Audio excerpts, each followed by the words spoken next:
Hello students. In our last biology session,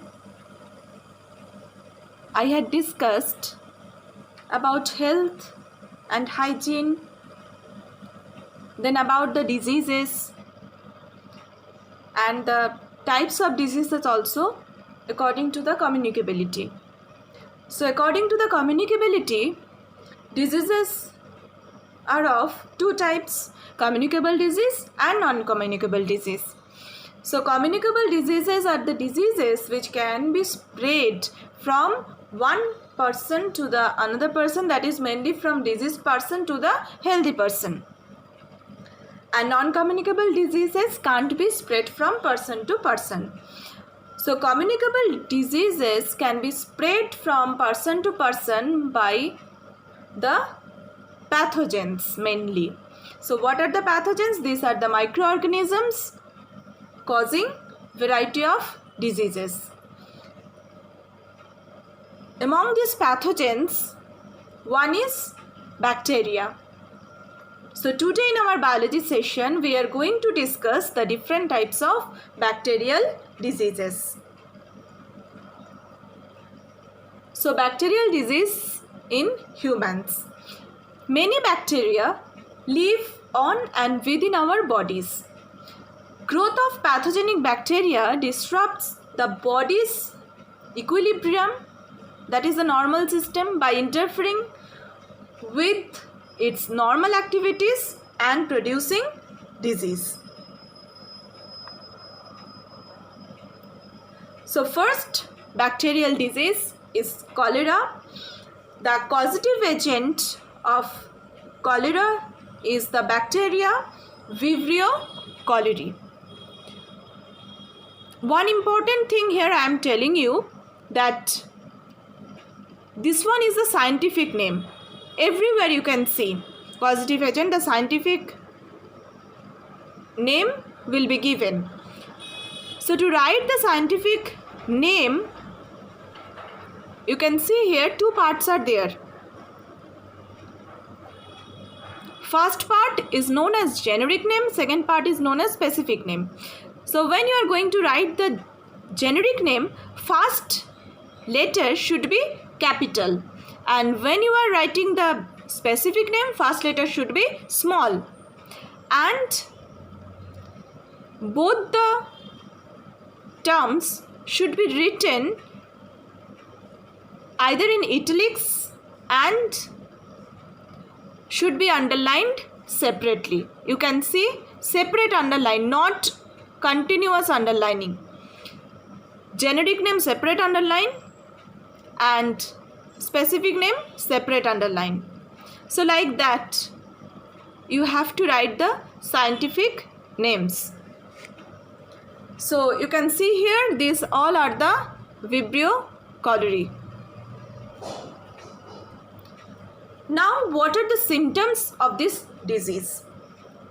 First of all, watery diarrhea, that is the loose motion, then nausea, feeling like vomiting or vomiting, then dehydration. If you will have loose motion or vomiting, obviously your body lost water content, that is known as dehydration.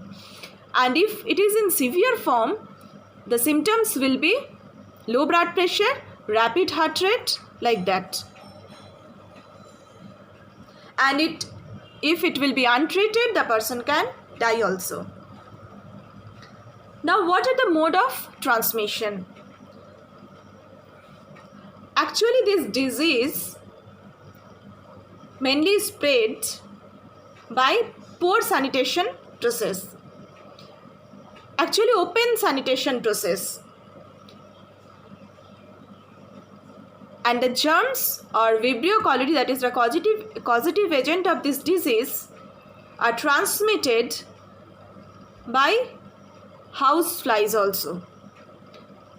So whenever the sanitation condition is poor, the house flies can sit on the stools, and by taking up the germs, it can spread to the foods, waters, etc.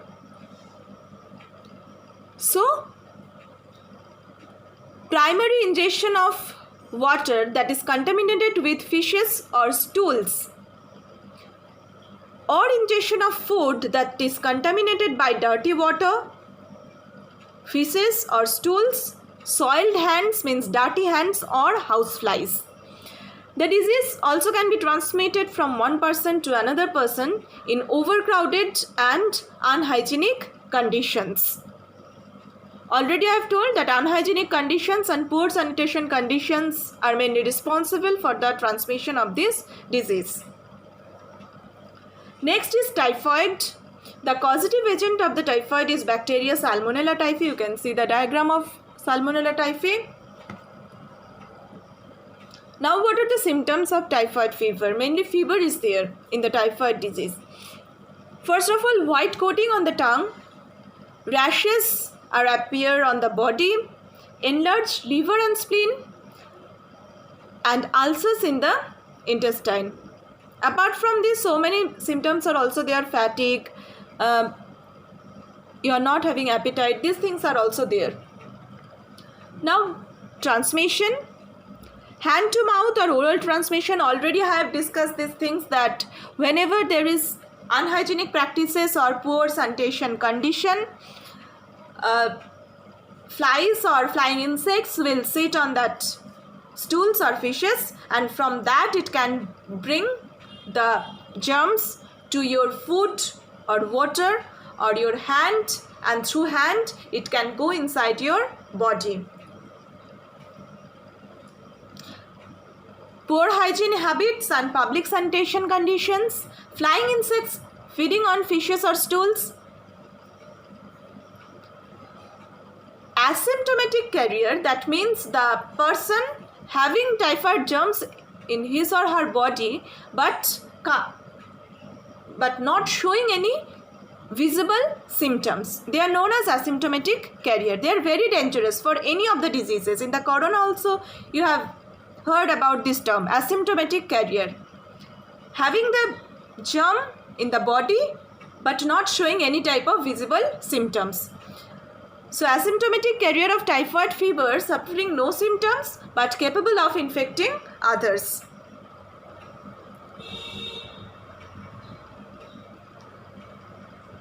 Now tuberculosis. The causative agent of tuberculosis is a bacteria, Mycobacterium tuberculosis. What are the symptoms? It actually infects the lungs, and the symptoms are mainly fever, night sweats, persistent cough, bloody phlegm.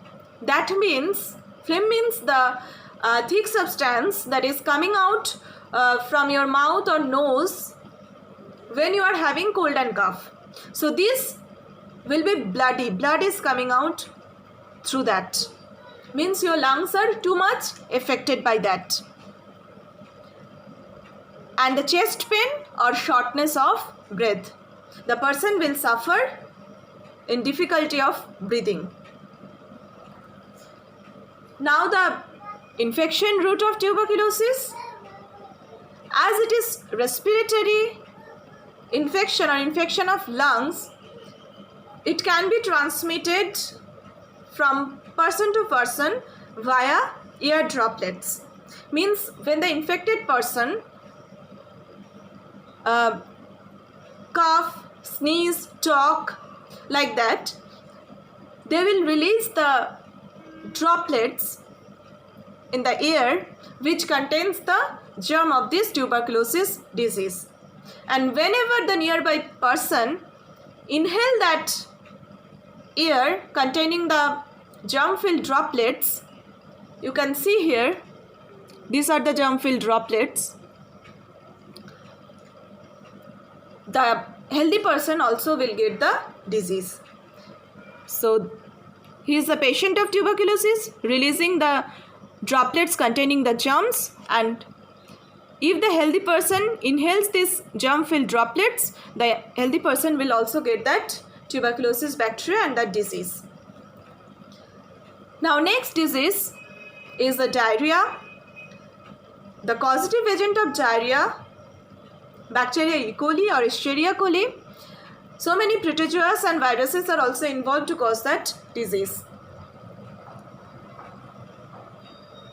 What are the symptoms? First and foremost symptom of this diarrhea is severe abdominal cramps, means abdominal pain, loose motion, nausea or vomiting, watery stool, fever, and the problems in your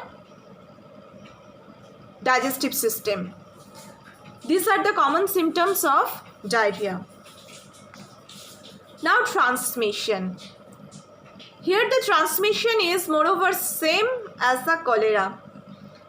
Same as fecal oral route, means if you are not maintaining your hygienic practices properly and in your surroundings there is poor sanitation, so obviously by the flying insects or houseflies the germs can come from the stools to the food and water, and by ingesting that food and by drinking that contaminated water you can get this disease. So from the stool the germs can come to your body by the different kinds of insects, dirty hand or objects.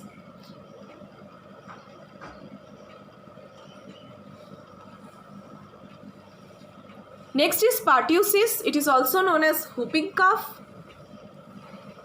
Why it is known as whooping cough? Because when the person is having that disease and when the person is going to cough, that whoop sound is coming out.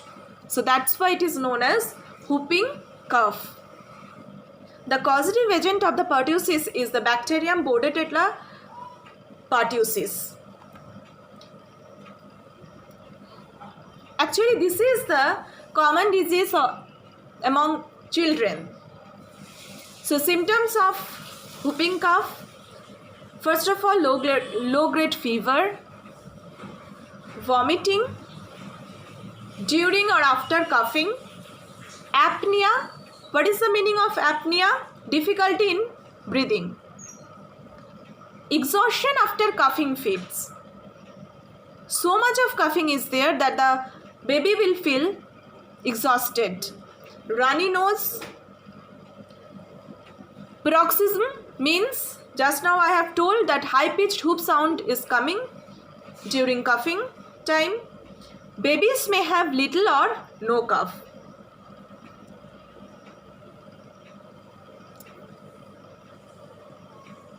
Now, what is the mode of transmission? Bacteria is found in fluids from the mouth and nose, and bacteria can be spread by coughing, sneezing, or having on your hand and rubbing your eyes, nose, or mouth.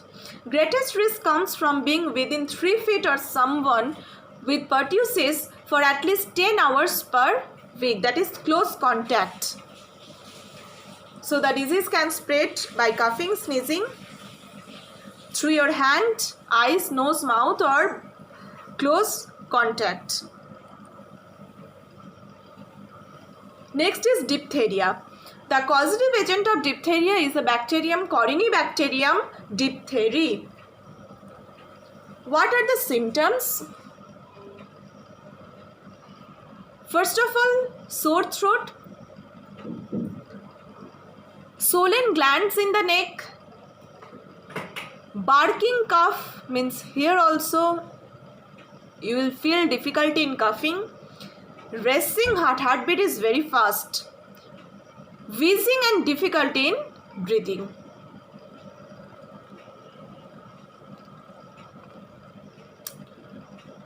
Here mode of transmission is also that through the respiratory droplet, close physical contact. Person to person transmission means if you are close to any person having that disease, through the respiratory droplet, the germ can come to your body, and also through close contact. Next is tetanus. The causative agent is the Clostridium tetani. What are the symptoms? Fever, high blood pressure, muscle spasm, muscle pain, lockjaw. That is a very important symptom of tetanus. That's why it is known as lockjaw disease also. Means your jaw will be fixed. You can't move the jaw properly. Sweating and difficulty in swallowing anything. Now, what is the mode of transmission? Infection is acquired by the contamination of wound with tetanus spores. Actually, in this diagram, you can see that tetanus in the soil releases spores, and by any of the cut open wound, you are near to that soil, that spores can invade these wounds and enter to your body, and after entering to your body, it can produce the disease tetanus. So infection is acquired by the contamination of wounds with tetanus spores. The range of injuries and accidents which may lead to tetanus comprise a pinprick, skin abrasion, puncture wounds, burns, human bites, animal bites, and sting also. Unsterile surgery. That's why before surgery, all the medical instruments should be sterilized properly, because through unsterilized equipments you can get the tetanus. Unsterile division of umbilical cord when the delivery is there. If there is unsterile cut of umbilical cord, the baby can have that disease. And compound fractures. Now I will tell you about one vaccine that is named DPT. The full form is diphtheria, pertussis, and tetanus. So DPT is a vaccine given to prevent not just one but 3 diseases, namely diphtheria, pertussis, and tetanus. All 3 diseases have the potential to be fatal, which makes this vaccine mandatory for every child. Because these 3 diseases are very, very fatal to the children. So that's why these 3 diseases can be overcome by taking this vaccine. Next is pneumonia. Pneumonia is caused by the Diplococcus bacteria, means 2 circular cells are together. That's why it is known as Diplococcus. Diplococcus pneumoniae, the causative agent. What are the symptoms? Sneezing and running nose, productive cough, sore throat, chest pain, fatigue and muscle aches, pain in muscle. So that's why you will feel fatigued. Grey or bluish skin color. So what is the mode of transmission? First, person to person direct transmission, and indirect transmission through the germ-filled droplets. Already I have discussed that. What is the germ-filled droplets and how the disease can be caused through the droplets. Means if the infected person release the droplets through sneezing, coughing, talking, etc., and if healthy person will inhale that air filled with droplets, the unhealthy person also can get the disease. Next is plague. The causative agent of plague is the bacterium Pasteurella pestis. Here you can understand the spread of disease plague. First of all, this plague bacteria affects the rat by carrying the bacteria is carried by rat flea. That is the insect. This is the rat flea which carries the plague bacteria from one rat body to the another rat body. But when the rats are dead, means almost all the rats are dead, the flea leaves the rat body and starts biting humans. And whenever the rat fleas bite the human is infected by that plague bacteria. So by that we are ending the bacterial disease. In our next session we will discuss about the viral diseases. Till then, bye and have a nice day.